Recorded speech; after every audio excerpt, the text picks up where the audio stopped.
नमस्कार दोस्तों, 21 अप्रैल 2021 के डेली न्यूज़ एनालिसिस में आपका स्वागत है। देखते हैं कौन कौन से इंपॉर्टेंट न्यूज़ देखेंगे। सबसे पहले तो दोस्तों आपसे बोलूँगा, बच के रहिए। मैं खुद ही बच के रह रहा हूँ। अब तक जैसे तैसे बहुत कम ही लोग हैं जो कोरोना की चपेट से बच पाए हैं। बहुत सारे लोग कोरोना की चपेट में आ गए हैं। फर्स्ट ऑफ ऑल, जिनको कोरोना हो चुका है और वो ठीक भी हो गए हैं, या जिनको अभी भी है, जिनको है वो तो एहतियात रख रहे होंगे। जो हो के ठीक हो चुके हैं उनको मैं सजेस्ट करूंगा कि भाई अपने आप को बचा के रखो। ऐसा नहीं है कि आप दोबारा इन्फेक्ट नहीं हो सकते, आप दोबारा भी इन्फेक्ट हो सकते हो। आपकी इम्यूनिटी अगर स्ट्रांग है, वेल एंड गुड, अच्छी बात है, होनी ही चाहिए। यंग है आप सब लोग। लेकिन आप समझिए, अगर आपको किसी कमजोर स्ट्रेन ने पहले अटैक किया है तो एक ताकतवर स्ट्रेन आपको फिर से इन्फेक्ट कर सकता है। तो जिसको ऑलरेडी हो चुका है वो बच के रहे, ठीक है। जिसको नहीं हुआ है वो बहुत ज़्यादा बच के रहे, क्योंकि देखिए बहुत ज़बरदस्त तरीके से फैल रहा है। और अगर आप मुंबई दिल्ली जैसे शहरों में रहते हो तो यहाँ तो हॉस्पिटल्स में भी आपको बोल दिया जाएगा कि भैया, कल की ही डेट में मैं आपको न्यूज़ बताता हूँ। मेरे वाइफ के फैमिली मेंबर्स में से एक पर्टिकुलर पर्सन को कुछ ब्रीदिंग प्रॉब्लम्स हुई। कई सारे डॉक्टर्स को कॉल किया गया, कोई डॉक्टर आके देखने कोई तैयार नहीं है। और जब तक एक डॉक्टर ने आके देखा तब तक अनफॉर्चुनेटली डेथ हो चुकी थी। जो लेडी थी उनकी उम्र थी 48 ईयर्स के लगभग। तो बच के रहिए, बहुत ज़्यादा अनफॉर्चुनेट चीज़ें इस समय पे चल रही हैं। यूपीएससी प्रीलिम्स का एग्जाम जिस प्रकार के हालात चल रहे हैं, अगर 1 महीने रहा तो शायद पोस्टपोन भी हो जाए। हालांकि अभी ये मान के चलिए कि जो ओरिजिनल डेट है वही रहने वाली है। तो भाई फेस मास्क पहने रहें, और फेस मास्क भी N95 वाले अगर पहने तो ज़्यादा बेटर रहेगा। और आप में से अगर कुछ लोग ऐसे हैं जो घर पे बैठ के तैयारी कर रहे हैं, जॉब नहीं कर रहे हैं, तो भैया घर पे ही रहो, बाहर मत निकलो, किसी भी चीज़ के लिए बाहर मत निकलो। आपको पढ़ाई का अच्छा समय मिला है, घर में अपने आप को बंद कर लीजिए, अवेयरनेस रखिए, पढ़ाई करते रहिए। जिनको जॉब करनी है उनको मजबूरन निकलना पड़ रहा होगा, सरकारी में अगर आप हो तो हाथ लगातार धोते रहें, सैनिटाइज करते रहें। चलिए पहली news, PM says lockdown should be the last option. यहाँ पे कुछ स्टेट्स में, स्पेसिफिकली महाराष्ट्र और दिल्ली जैसी स्टेट्स में इतनी तेजी से लॉकडाउन फैल रहा है। आप देखिए 1761 डेथ्स एक दिन में रिपोर्ट हुई। यहाँ पे प्रधानमंत्री नरेंद्र मोदी जी की तरफ से एक स्टेटमेंट आया कि भाई लॉकडाउन मत लगाइए, lockdown should be the last resort. उसका रीजन ये है कि पिछली बार जब लॉकडाउन लगा था तो एक बहुत बड़ा तबका बहुत ज्यादा भयंकर तरीके से अफेक्ट हुआ था। जितना कोरोना नहीं मार रहा था उतनी गरीबी और भुखमरी मार रही थी। तो बेसिकली सरकार ने यहाँ पे स्टेट गवर्नमेंट्स को राय दे रही है कि माइक्रो कंटेनमेंट जोन्स पे फोकस करिए, मतलब उन जोन्स पे फोकस करिए, एक छोटे से इलाके में आप लॉकडाउन लगा दो ताकि वहां पे ज्यादा ना फैले। कंट्री को कोरोना के साथ साथ लॉकडाउन से भी बचाने की जरूरत है। ऐसा यहाँ पे पीएम मोदी साहब अलग अलग स्टेट से अपील कर रहे हैं। खासकर इस रिस्पेक्टिवली, अगर आप इसको इस रिस्पेक्ट में देखो तो रिसेंटली अरविंद केजरीवाल जी ने दिल्ली में लॉकडाउन की अनाउंसमेंट की थी, क्योंकि दिल्ली में भी बहुत ज्यादा कोरोना वायरस फैल रहा है। महाराष्ट्र की तो बात ही छोड़ दी है आपको। तो यही बात यहाँ पे प्रधानमंत्री मोदी जी ने बोली। फिर प्रधानमंत्री मोदी जी डॉक्टर्स को और सारे हेल्थ केयर स्टाफ्स को मदद थैंक यू बोल रहा है, और सही में उनको थैंक यू बोलने की ज़रूरत है। देखिए जो हमारा हेल्थ केयर स्टाफ है, नर्सेज, इनको बहुत ज़्यादा पैसे नहीं मिलते हैं, बट उसके बावजूद भी इतने बुरे टाइम में वो अपना काम कर रहे हैं, तो we should be thankful to them. और यूथ्स को, जैसा कि यहाँ पे मोदी साहब भी बोल रहे हैं, और जो बात अच्छी है हमारे प्राइम मिनिस्टर की, वो माननी भी चाहिए कि भैया यूथ्स फॉरवर्ड आए, अवेयरनेस फैलाएं कोविड प्रोटोकॉल्स को लेके। छोटी कम्युनिटीज़ बनाई जाए अपनी लोकेलिटी में, वो कम्युनिटी मिलने के लिए नहीं, हाउसिंग सोसाइटीज़ में लोगों को एजुकेट करने के लिए कि भैया वायरस के स्प्रेड को रोकने के लिए क्या क्या किया जा सके। जो हमारे पढ़े लिखे शहर हैं, आप कह सकते हो मुंबई, दिल्ली, बैंगलोर, कोलकाता जैसे शहर हो गए जहाँ पे लोगों को अवेयरनेस है, लोग इतने पढ़े लिखे हैं कि चीज़ों को समझते हैं, वहाँ की बात तो अलग है। लेकिन जो रूरल इलाके हैं, जो सबर्बन इलाके हैं, वहाँ पे अभी भी अवेयरनेस फैलाने की जरूरत है। General studies paper 2, issues related development and management of social sector service related health में न्यूज़ आपको काम आएगी। वीडियो पे लाइक का बटन, अगर अब तक वीडियो को शेयर नहीं किया, चैनल को शेयर और सब्सक्राइब नहीं किया, कर दीजिए, ज्वाइन बटन दबा के हेल्प कर सकते हैं। मेरे चैनल हर्षित द्विवेदी एजुकेशन के प्लेलिस्ट सेक्शन में जाइए, अलग अलग टॉपिक्स पे वीडियो मिल जाएगी, सारी videos free of cost available है। इंस्टाग्राम पे फॉलो कर सकते हैं, मैसेजेस, वीडियोस अलग अलग प्रकार से आपसे जुड़ने की कोशिश करूंगा। टेलीग्राम ग्रुप ज्वाइन कर लीजिए इस पर्टिकुलर लेक्चर के पीडीएफ के लिए और मेरे बाकी लेक्चर्स की नोटिफिकेशंस के लिए। नेक्स्ट न्यूज है startup India seed fund. Ministry of railways, commerce and industry, consumer affairs and food and public distribution Shri Piyush Goyal साहब ने आज लॉन्च किया है startup India seed fund scheme. ये startup India seed fund scheme क्या करता है, तो स्टार्टअप्स को फाइनेंशियल असिस्टेंस प्रोवाइड करेगा। किसमें? Proof of concept, prototype development, product trials, market entry, commercialisation. देखिए जब आप एक बिजनेस एंटरप्राइज की बात करते हो, जब आप किसी नए स्टार्टअप, एक नई कंपनी की बात करते हो, तो वो कंपनी अलग अलग डोमेन्स होते हैं, उस कंपनी के अलग अलग वर्टिकल्स होते हैं। हो सकता है वो कंपनी प्रोटोटाइप डेवलपमेंट कर रही हो, किसी प्रोडक्ट का ट्रायल कर रही हो, मार्केट एंट्री, कॉमर्शियलाइजेशन। तो देखिए एक कंपनी के डेवलपमेंट में, एक कंपनी के बनने में बहुत सारे अलग अलग फेजेस होते हैं। तो बेसिकली ये proof of concept, prototype development, product trials, market entry, commercialisation, ये अलग अलग फेजेस हैं, ये अलग अलग वर्टिकल्स हैं जिसमें एक कंपनी बनाई जा सकती है। और इन फेजेस में जो कंपनी बनाई जाएगी उसको startup India seed fund scheme के अंदर आप कह सकते हो फंडिंग मिल सकती है सरकार की तरफ से। यहाँ पे 945 करोड़ रुपीस सरकार की तरफ से अलॉकेट किए गए हैं। अगले 4 सालों के लिए ये जो पैसा है वो एलिजिबल स्टार्टअप्स के में बांटा जाएगा थ्रू एलिजिबल इंक्यूबेटर्स। अब आप बोलोगे इंक्यूबेटर्स क्या होता है? इंक्यूबेटर वो ऑर्गेनाइजेशन होता है जो एक स्टार्टअप के पोटेंशियल को आइडेंटिफाई करेगा। कल की डेट में मान लीजिए आपने एक स्टार्टअप बनाया एबीसी कंपनी लिमिटेड। अभी एबीसी कंपनी लिमिटेड में पोटेंशियल है, इस चीज को किसी ना किसी को आइडेंटिफाई तो करना है। सरकार ने यहां 945 करोड़ रुपए रिलीज कर दिए, लेकिन क्या सरकारी ऑफिशियल्स के पास ये काबिलियत है? क्या बड़े बड़े ऑफिशियल आईएएस ऑफिशियल्स के पास ये काबिलियत है कि वो आपके बिजनेस आइडिया के पोटेंशियल को समझ पाए? नहीं। बिजनेस आइडिया के पोटेंशियल स्पेसिफिक फील्ड के लोग ही समझ सकते हैं। तो जो बिजनेस इंक्यूबेटर्स होते हैं, जो स्टार्टअप इंक्यूबेटर्स होते हैं, वो रेगुलरली मार्केट को एनालाइज करते रहते हैं। वो देखते रहते हैं कि मार्केट में किन किन चीजों की कमी है और जो नए आइडियाज आ रहे हैं, जो नई कंपनीज बन रही हैं, वो किस हद तक उस कमी को पूरा कर सकती हैं।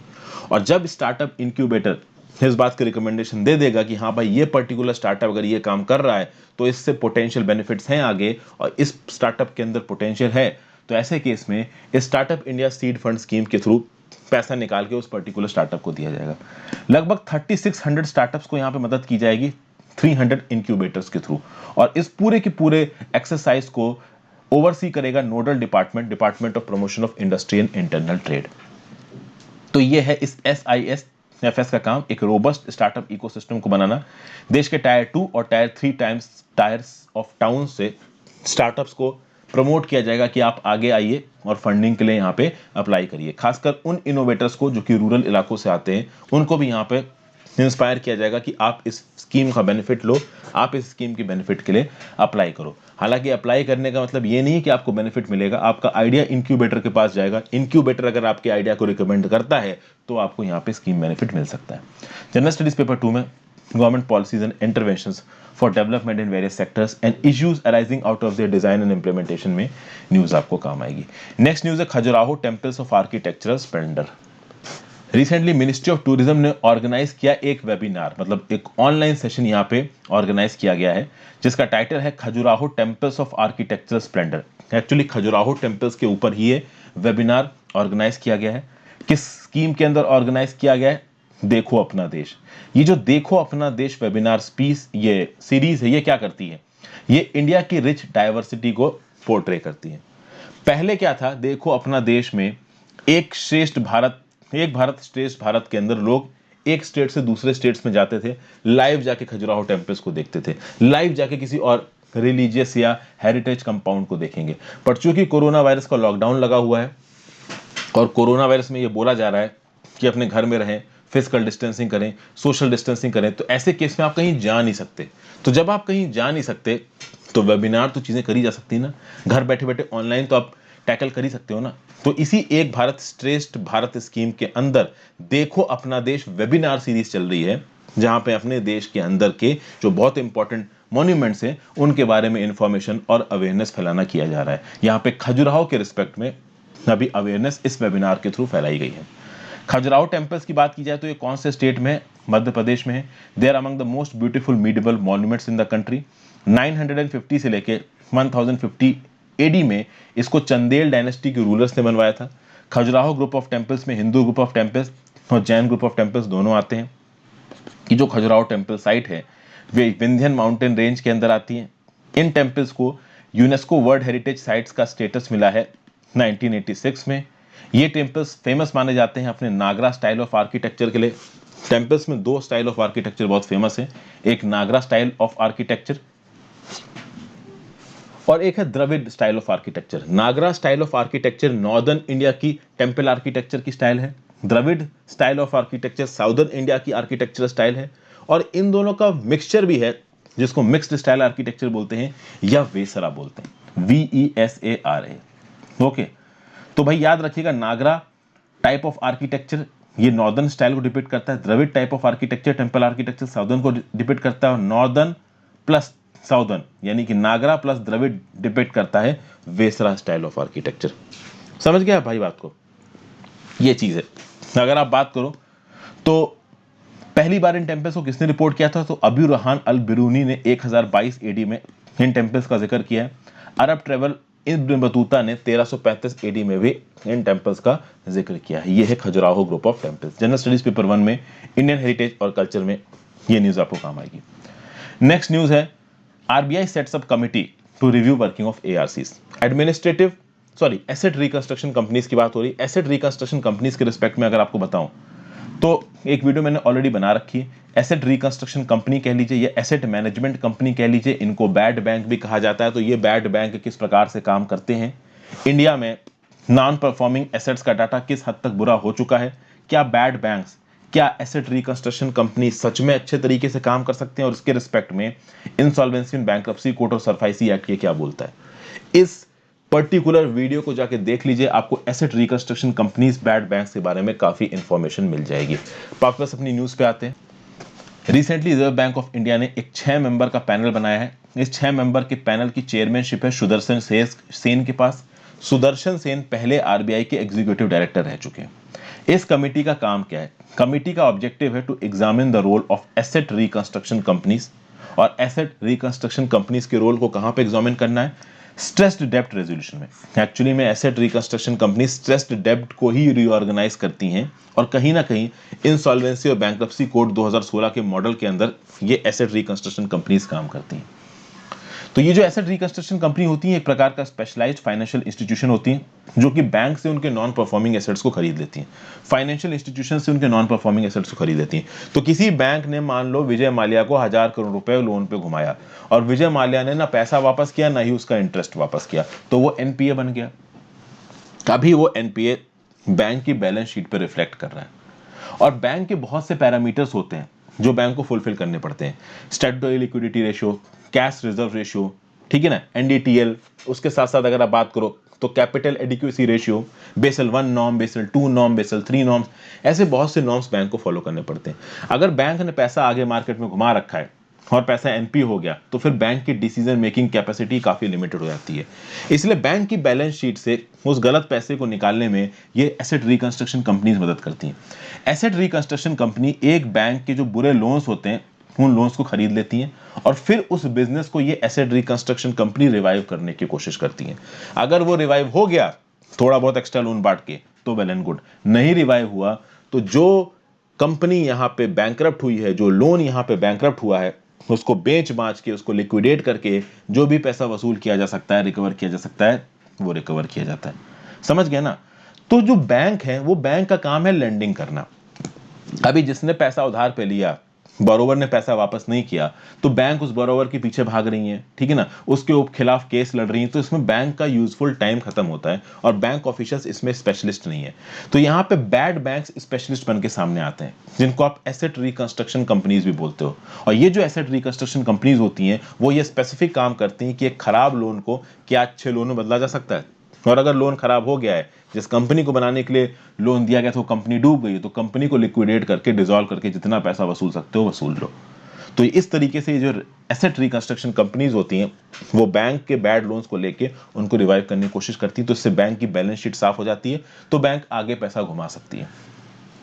इन एसेट रिकंस्ट्रक्शन कंपनीज को आरबीआई के अंदर रजिस्टर किया जाता है। क्या इन एसेट रिकंस्ट्रक्शन कंपनीज का कोई लीगल बेसिस है इंडिया में? बिल्कुल।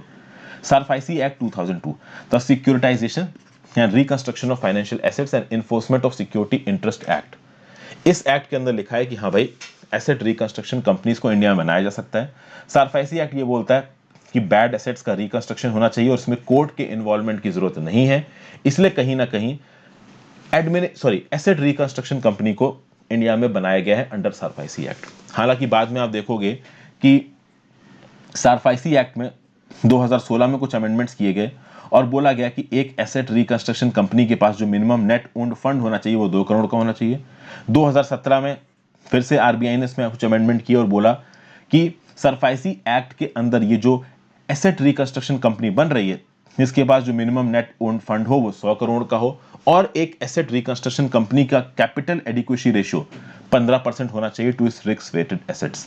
कैपिटल एडिक्वेसी रेशियो क्या होता है? डिनोमिनेटर में रखो आप रिस्क वेटेड एसेट्स, यानी जो पैसा आपने मार्केट में घुमाया है वो कहीं ना कहीं रिस्क है उसके ऊपर, कहीं ना कहीं वो वापस शायद ना आए। उसके ऊपर आप न्यूमरेटर में लिखो tyre 1 capital but tyre 2 capital. तो ये जो रेशियो निकल के आता है इसको बुलाता है कैपिटल एडिक्वेसी रेशियो। हालांकि कैपिटल एडिक्वेसी रेशियो को हम लोग बैंकिंग सेक्टर में ज्यादा पढ़ते हैं, बट कहीं ना कहीं एसेट रिकंस्ट्रक्शन कंपनीज जिनको आप बैड बैंक भी बोलते हो उनके ऊपर भी कैपिटल एडिक्वेसी रेशियो के नॉर्म्स लगाए जाते हैं। तो डिनोमिनेटर में रखा वो एसेट्स जो रिस्की हैं और न्यूमरेटर में रखा टायर 1 और टायर 2 कैपिटल, और ये कम से कम 15% होना चाहिए एसेट रिकंस्ट्रक्शन कंपनीज के लिए। टायर 1 और टायर 2 कैपिटल क्या होता है, कैपिटल एडिक्वेसी रेशियो क्या होता है, उसके लिए ये पर्टिकुलर वीडियो देख लीजिए जाके, यहाँ पे मैंने चीजें समझा रखी हैं। जनरल स्टडीज पेपर 3 में Indian economy and issues related to planning, mobilisation of resources, growth, development और एम्प्लॉयमेंट में ये न्यूज आपको काम आएगी। फिर आज की आखिरी न्यूज देखते हैं। India and Germany sign agreement.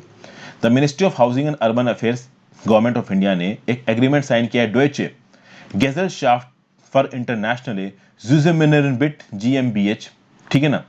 ये जो GmbH ऑर्गेनाइजेशन है इसने on behalf of German federal ministry of environment, nature conservation and nuclear security, India की ministry of housing and urban affairs के साथ एक agreement on technical cooperation sign किया है जिसका टाइटल है cities combating plastic entering the marine environment. इस title से आप समझ गए होंगे कि इस पूरे के पूरे एग्रीमेंट का काम क्या है। इस एग्रीमेंट को एक वर्चुअल सेरेमनी के थ्रू नई दिल्ली में साइन किया गया। इसका टारगेट है prevention of marine litre. Actually में एक ज्वाइंट डिक्लेरेशन ऑफ इंटेंट आया था रिपब्लिक ऑफ इंडिया के और रिपब्लिक ऑफ जर्मनी के बीच में 2019 में in the field of prevention of marine litre, और इसी के रिस्पेक्ट में यहाँ पे cities combating plastic entering the marine environment के रिस्पेक्ट में एक टेक्निकल कॉपरेशन साइन किया गया है। यानी जर्मनी की सरकार भारत की सरकार की, जर्मनी की कंपनीज भारत की कंपनीज और भारत की सरकार की मदद करेंगे कि हमारा जो मरीन एनवायरनमेंट है उसमें हम लोग प्लास्टिक वेस्ट कम भेजें। और इस प्रोजेक्ट को इंडिया में नेशनल लेवल पे भी इंप्लीमेंट किया जाएगा, यानी ministry of housing and urban affairs तो इन्वॉल्व होगा ही होगा, कुछ स्टेट्स और यूनियन टेरिटरीज भी इन्वॉल्व होंगी जैसे Uttar Pradesh, Kerala, Andaman and Nicobar islands, cities में कानपुर, कोची, पोर्ट ब्लेयर। ये सब 3.5 साल के लिए इस एग्रीमेंट के अंदर जर्मनी की इस ऑर्गेनाइजेशन के साथ कॉपरेट करेंगी ताकि हमारे मरीन एनवायरनमेंट में, हमारे वाटर एनवायरनमेंट में ये जो हम प्लास्टिक्स को इन्फ्यूज कर देते हैं इस एक्टिविटी को इफेक्टिवली रोका जाए। स्वच्छ भारत मिशन अर्बन के फोकस के अंदर जो चीजें आती हैं सॉलिड वेस्ट मैनेजमेंट को लेके, वहां पे ये पर्टिकुलर प्रोजेक्ट सारी रिक्वायरमेंट्स को पूरा करता है। मरीन लिटर आज की डेट में एक बहुत बड़ा खतरा है हमारे इकोसिस्टम्स के लिए। ये फिशरी सेक्टर को तो नुकसान पहुंचाता ही है, टूरिज्म सेक्टर को भी नुकसान पहुंचाता है, और पब्लिक हेल्थ कंसर्न्स बढ़ रहे हैं क्योंकि हमारे पानी में जब माइक्रो प्लास्टिक्स घुसते हैं तो कहीं ना कहीं वो हमारे शरीर में पहुंच जाते हैं। क्योंकि इन माइक्रो प्लास्टिक्स को सी ऑर्गेनिजम्स खा लेते हैं, उन सी ऑर्गेनिजम्स को खाने की तरह इंसान खाता है, तो इंसान की फूड चेन में तो ये चीजें पहुंच ही जाएंगी। जो प्लास्टिक वेस्ट है हमारे ओशंस में, हमारे मरीन इकोसिस्टम्स में, पिछले कुछ सालों में बहुत ज्यादा बढ़ गया है, बहुत अलार्मिंग लेवल पे पहुंच गया है। ऐसा बोला जा रहा है कि ओवरऑल ओशंस में जितना प्लास्टिक घुस रहा है वो 15 से 20% प्लास्टिक रिवरीन इकोसिस्टम से आ रहा है। आपको पता है कि रिवर्स फ्लो करके ओशंस में पहुंचती हैं। अभी इन रिवर में प्लास्टिक होगा तो प्लास्टिक एनीवेज ओशन में पहुंच जाएगा। तो ओशन में अगर 100% प्लास्टिक है तो 15 से 20% प्लास्टिक रिवर्स से आ रहा है, ठीक है ना भाई। और इस 15 से 20% प्लास्टिक का जो कि रिवर्स से आ रहा है, 90% आ रहा है दुनिया की 10 मोस्ट पॉल्यूटेड रिवर से। और दुनिया की इन 10 मोस्ट पॉल्यूटेड रिवर्स में 2 इंडिया के रिवर सिस्टम भी आते हैं, एक गंगा रिवर सिस्टम, एक ब्रह्मपुत्र रिवर सिस्टम। यानी गंगा रिवर सिस्टम और ब्रह्मपुत्र रिवर सिस्टम को अगर हम साफ कर देते हैं तो बहुत हद तक इन रिवर सिस्टम्स के थ्रू जो प्लास्टिक पॉल्यूशन ओशंस में पहुंच रहा है इसको हम कैसे ना कैसे करके कुछ हद तक कम कर सकते हैं। जर्मनी की यहां पे बात हो रही है तो जर्मनी का नक्शा देखना जरूरी है, जर्मनी की नेबरिंग कंट्रीज देखनी जरूरी है। क्या जर्मनी एक लैंडलॉक कंट्री है? नहीं। 2 समुद्र के साथ बाउंड्री बन रही है, एक बाल्टिक सी के साथ, एक नॉर्थ सी के साथ। जर्मनी के आसपास के कंट्रीज कौन सी जो उसके साथ बॉर्डर बनाती है? तो नॉर्थ में डेनमार्क दिख रहा है, वेस्ट में आपको नीदरलैंड्स और बेल्जियम दिख रहा है, एक छोटा सा बाउंड्री इसका लक्जमबर्ग के साथ भी लगती है, फ्रांस के साथ बॉर्डर लगता है, स्विट्जरलैंड के साथ बॉर्डर लगता है, ऑस्ट्रिया के साथ बॉर्डर लगता है, चेक रिपब्लिक के साथ बॉर्डर लगता है, पोलैंड के साथ बॉर्डर लगता है, और बाल्टिक सी और नॉर्थ सी के साथ तो जर्मनी यहाँ पे बॉर्डर बना ही रहा है। तो जर्मनी का बॉर्डर कौन कौन सी कंट्रीज के साथ लगता है इसका एक बेसिक आइडिया आपको होना चाहिए। देखिए जो भी कंट्रीज न्यूज में रहती हैं उनके रिस्पेक्ट में बहुत आसान है, एटलस आपके पास होगा, एटलस खोलिए, उन कंट्रीज की लोकेशन को एक बार आप एटलस में देख लो, हार्डली 5 से 10 मिनट लगते हैं इस काम में। लेकिन बार बार आपकी नजर मैप पे पड़ती है, जब आपकी नजर मैप पे पड़ती है तो चीजें कहीं ना कहीं रिवाइज होती जाती है। जनरल स्टडीज पेपर 3 में conservation, environment, pollution and degradation, EIA में न्यूज आपको काम आएगी। जनरल स्टडीज पेपर 2 में इंटरनेशनल रिलेशंस में भी न्यूज आपको काम आएगी। Thank you for watching friends, have a great day, goodbye. Video को लाइक और शेयर कीजिए, मत जाना, ज्यादा से ज्यादा लोगों को वीडियोस के बारे में बताएं। Have a great day.